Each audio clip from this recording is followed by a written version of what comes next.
बाबर। जहरूद्दीन मोहम्मद बाबर, जो बाबर के नाम से विख्यात हुआ, का जन्म 14 फरवरी सन 1483 ईस्वी में मध्य एशिया में हुआ था। बाबर तैमूर व चंगेज खां के वंशज थे। बाबर के पिता का नाम उमर शेख मिर्जा व माता का नाम कुतलुग निगार खानम था।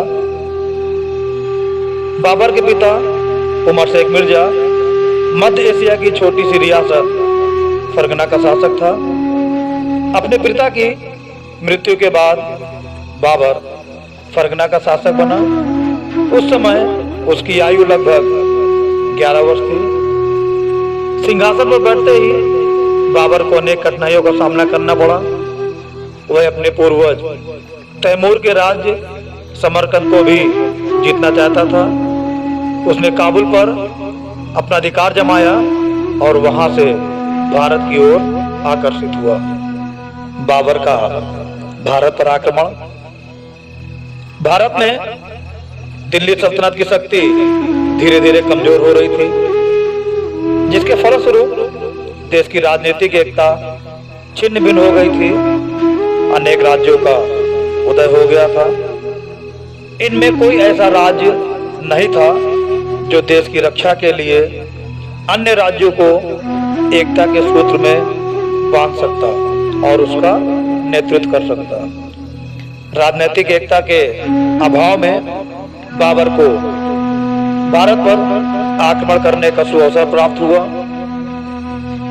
इब्राहिम लोदी के विरोधी बाबर की सहायता से अपना स्वतंत्र साम्राज्य स्थापित करने की योजना बनाने लगे।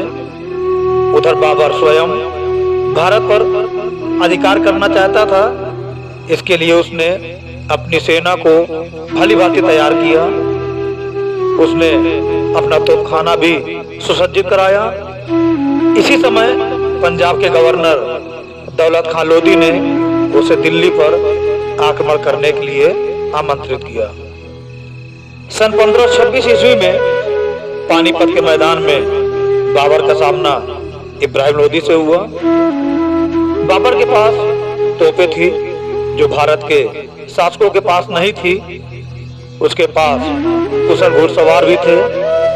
उसकी सेना छोटी थी परंतु अच्छी तरह प्रशिक्षित थी।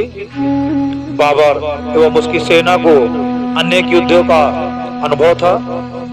उसने बड़ी कुशलता से अपनी सेना का संचालन किया। बाबर की विजय हुई। इब्राहिम लोदी लड़ाई में मारा गया। इसी के साथ लोदी वंश का अंत हो गया और भारत में एक नए वंश मुगल वंश की स्थापना हुई। चित्तौड़ के महाराजा संग्राम सिंह बाबर के सबसे शक्तिशाली शत्रु थे। ये राणा सांगा के नाम से अधिक प्रसिद्ध थे। बाबर ने स्वयं राणा सांगा के बारे में लिखा था कि राणा सांगा ने अपनी वीरता के बल पर भारत में उच्च स्थान प्राप्त किया था। 1527 ईस्वी को राणा सांगा और बाबर के मध्य खानवा का युद्ध हुआ। युद्ध में बाबर की विजय हुई और इस युद्ध के परिणाम स्वरूप राजपूतों की शक्ति और प्रतिष्ठा का प्रभाव समाप्त हो गया। मुगल वंश की नींव सुदृढ़ हो गई। राजपूतों का दिल्ली पर अधिकार करने का सपना अधूरा रह गया। इसके पश्चात बाबर ने चंदेरी के शासक मेदिनी राय को चंदेरी के युद्ध सन 1528 ईस्वी में तथा अफगान सरदारों को घाघरा के युद्ध सन 1529 ईस्वी में युद्ध में पराजित कर भारत में मुगल साम्राज्य को सुदृढ़ बनाया। बाबर को कलम और तलवार दोनों का सिपाही कहा जाता है।